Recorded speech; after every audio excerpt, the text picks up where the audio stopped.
Hello, this is Dr. Brandon Petke with Lone Star Progressive Medicine. With all the craziness that is going on, it's definitely a unique time in history. We've heard a lot of things of what you can do to protect yourself with the coronavirus and COVID-19 and all that's going on with that. And I definitely encourage you to follow exactly what's laid out with the CDC guidelines and in conjunction with the White House. Right now at the recording of this video, we're in the middle of that 15-day stretch between March 16th and March 31st, where we want you to stay home, stay home unless it's absolutely necessary to get out, social distancing, washing our hands, doing all that stuff. So what I want to do is I wanted to go come on and do a video and share some things that you can do to help boost your immunity. All right. So I kind of base your immunity two ways. I would say there's the defensive mechanisms that we can take, and there are the offensive mechanisms or measures that we can take. And so a lot of the stuff that we're talking about that's out in the media, that kind of common sense stuff, washing your hands, washing them really well, staying away from people, not exposing the elderly and people that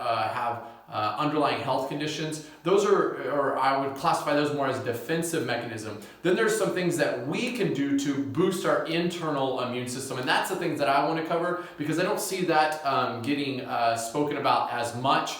And so I've shared it with several patients. I've shared it with different family members and friends, and so I want to share it with you as well. And so about our clinic, we do, most of our clinic is pain-oriented, about 2/3 of it, 75% of it is pain-oriented, and then we do a good chunk of weight loss too, and you probably are familiar with our genetic weight loss program that we do. So your genetics are what you're born with, it's your hardware, if you will. It's never going to change. And so whatever we're born with in terms of genetically, we're going to have our entire life. Well, there's also a thing which most people aren't aware of called epigenetics. And so epigenetics, epi means on top of, okay? So on top of the genes, for simplistic explanation, there's these little switches that turn on or off genes, and those switches are determined based off of the environmental input, environmental surroundings. And so what we can do is based off of what we do and what environment we are in and what environment that we create inside of our body, we can basically keep those switches off, or if we make bad choices, we can turn those on and some of the bad stuff happens genetically. Anyway, I'm not going to go into much more detail than that, but know that you have power to make choices to boost up your immune system. So that's what I want to cover. I'm going to cover the 5 things that you can do, as we talked about here, 5 ways to boost your immunity at home. I'm going to have to erase Hannah's beautiful handwriting, and we're going to go over. So the number one thing, let me get this erased here. The number one thing, and you can take little notes on this if you want to. I'm doing it old school. We're doing a very low-key video here, as you can see, using the whiteboard. Doctor means teacher, so hopefully I'll teach you some things here. But the number one thing you can do to boost your immune system is eat well, all right? So eat well, and I'm going to go into specifics about this, but eat well, what do I mean by that? Because that can mean so many different things. I can tell you the number one thing that is going to decrease your immunity is eating things that are sugar laden, all right? Things that contain a whole bunch of sugar or that get easily converted to sugar are going to really put havoc and stress on your immune system. All right, the last thing we want to do is add any stressors. There's a lot of negativity out there right now, stressful situation with what else is going on in the world and in our country. The last thing we need is more stressors, and sugar is a big stressor to the body. It's going to decrease your immune system. I alluded to things that also easily convert to sugar. Those are your highly processed things, your highly processed breads and pastas and things like that, and breading on things. You really want to stay away from that. And what you want to focus on certainly is vegetables, fruits, good quality meats. You try to buy the best quality meats that you can. If you can buy organic or pastured meats, even that much better. Good quality meats and eggs, nuts, seeds, things of that nature. Healthy fats, that's another huge thing that people leave off. I'll go over the basics, but grass-fed butter, we use a brand called Kerrygold in our house. Olive oil, coconut oil, avocados, You can do what's called ghee or clarified butter. You can do that as well. So anyway, really focusing on eating the best nutrition, feeding the fuel to your body, and so you can really raise up your immunity. So that's the first one, is eat well, all right? The second one that I would suggest you do is keep moving, all right? So number 2 is keep moving. I get it. We're all kind of social distancing, staying in our house, not going out like we normally did. Here in Burleson, on Thursday, March 19th, all gyms and whatnot are closed down. I know other cities have done the exact same thing, but that doesn't mean stop moving, all right? The body has an essential nutrient, and we don't think of it this way, but the body has an essential nutrient of movement, meaning if we don't use it, we lose it. Your brain literally has to have input into it for movement in order to keep functioning and functioning at its optimal level. So you got to keep moving. And as I'm recording this, it's a rainy day. It's not the best day to get out, walk around the neighborhood or go to a park and stuff like that.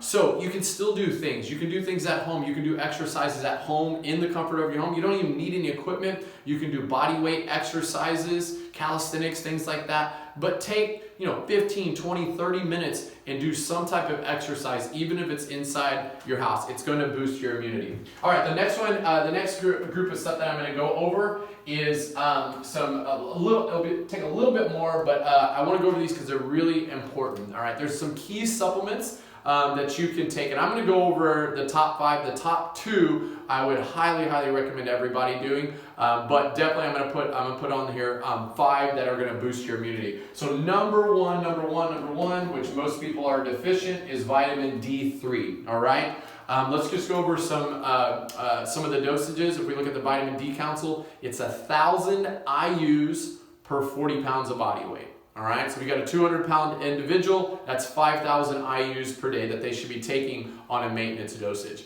We're not outside, we wear long sleeves, long pants, literally it's something like 95% of Americans are deficient in vitamin D. All right, for your blood values, if you've had blood work done, I realize it says normal is 30 to 100. Really, it should be over 50 on your blood values, and optimally it should be in that 70 to 80 range. All right, so 1,000 IUs per 40 pounds of body weight, that's a normal dosage. If you're trying to use it to boost immunity, or you're trying to use vitamin D therapeutically, which we're not going to cover in this video, you double that dosage. All right, so that same individual, 200-pound individual, they'd go up to 10,000 IUs. And it's like nearly impossible to overdose on vitamin D, so you don't really have to worry about that. But make sure you're getting your vitamin D. The research, and I'll put something around this video or a link to it or whatever, the research in vitamin D, having sufficient levels of vitamin D and being able to fight off things like the flu and other viral issues, which obviously coronavirus, is super important, okay?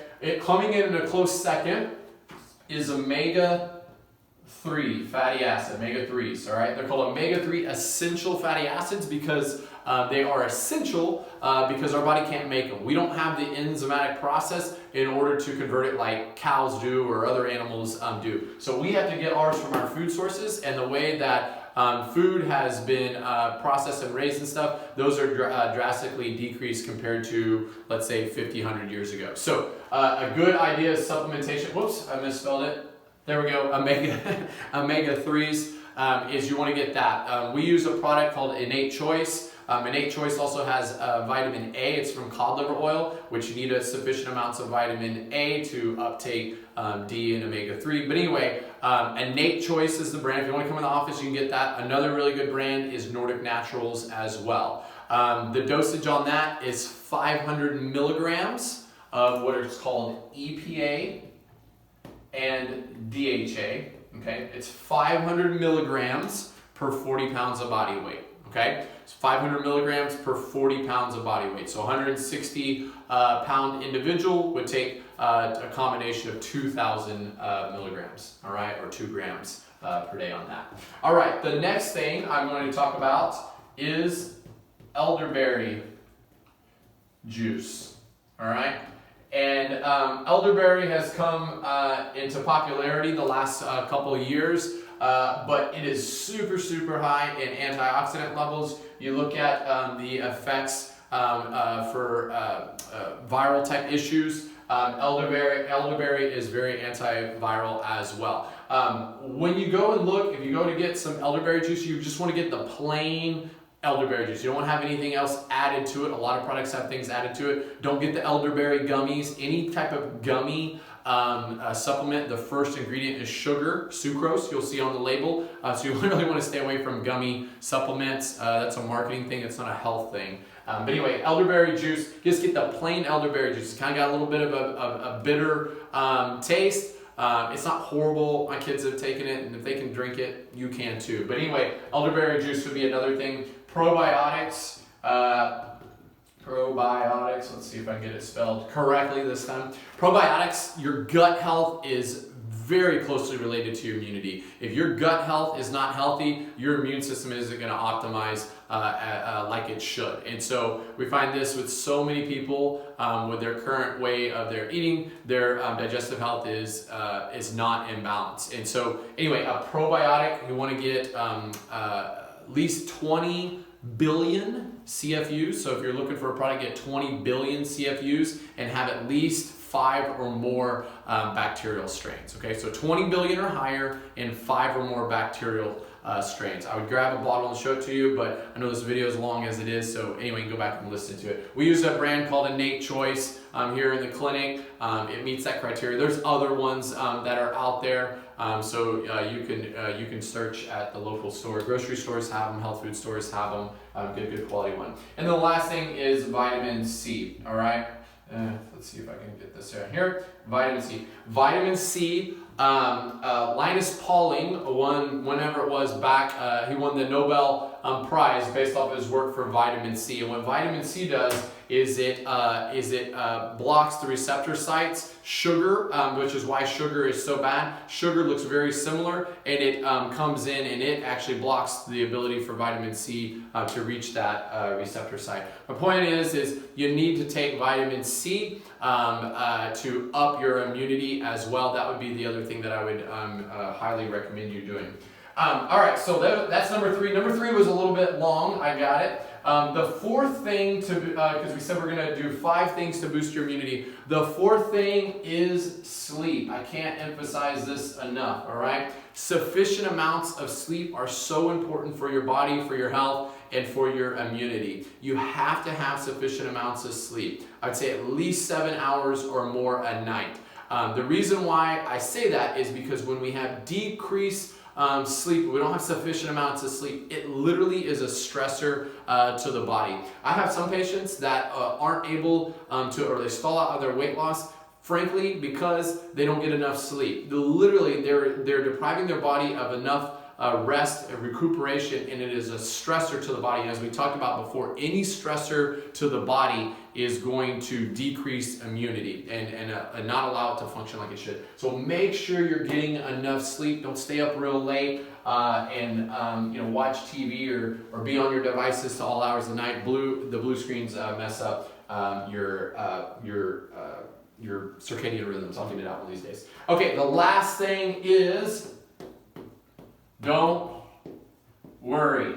All right, I'm going to say faith over fear. All right. And why I say don't worry, there's so much darn negativity right now. There's so much unknowns. There's so much fear that is out there. And what I don't want you to do is we gotta be cognizant of what's going on. We gotta use common sense. We gotta be aware of those things and take precautionary measures, but we don't need to live in fear. I will tell you, stress and fear will definitely decrease your immune system, all right? If you have to turn off social media, you have to turn off the TV or whatever just to get away from it and do something else, then do that. Yes, I know this video is probably on social media, but what I'm telling you is turn that stuff off. You do not need to live in fear and be all stressed out. It is absolutely not going to help us get through this. We are going to get through this as a country and as a world. There will, of course, be some fatalities from this coronavirus, but the world is going to go on, but we all need to take our part in the meantime, in the short time, so we can get past this, but we do not need to live in fear. And I say faith over fear. It talks about there's a chapter and a verse. It's Matthew 6:34, and it talks about, don't worry about tomorrow, for today has enough problems of its own. So what we do, and I've had to tell myself this so many times, so that's why I'm telling you this, is we get so worried about the next thing or the months down the road or years and what's going to happen and blah, blah, blah, blah. We can't do that, all right? It says in that same area of that passage, it says we can't add an hour to our life. So what good is worrying going to do? It's not going to do us any good. In fact, it's going to do us more harm. So don't do it, all right? It even talks about in that, this is the, I jokingly say the BIV, so there's the NIV, the New International Version. This is the BIV. When I'm not Dr. Petke, I'm Brandon outside the clinic. So this is a Brandon International Version. It says in that same area, it says, you know, if God can take care of the birds of the field, and he feeds them, why is he not going to take care of you, right? If he's going to take and dress the flowers how he did, which were dressed more and look more beautiful than Solomon, King Solomon, and all his glory and all his riches and all his splendor, he's going to take care of you. So don't worry and fret about tomorrow. Use common sense. Do the things that you know you need to do. You know, stay away from people. Just stay with your family unit inside the house. Just do the bare minimum outside. And we'll look past that at this time, and we'll be able to get past it. But I just encourage you, don't worry about tomorrow, all right? Today has enough issues of its own. Just worry about today and just take your next steps. Don't worry about it. Take your next steps and just live out today, and don't get so fretful. So anyway, hopefully these 5 things were useful. Sorry for a little bit longer video, but I've had this conversation with several people, and I wanted to get it out there to a lot more, and this is the best way to do it. So anyway, hope you have a wonderful day. Take care.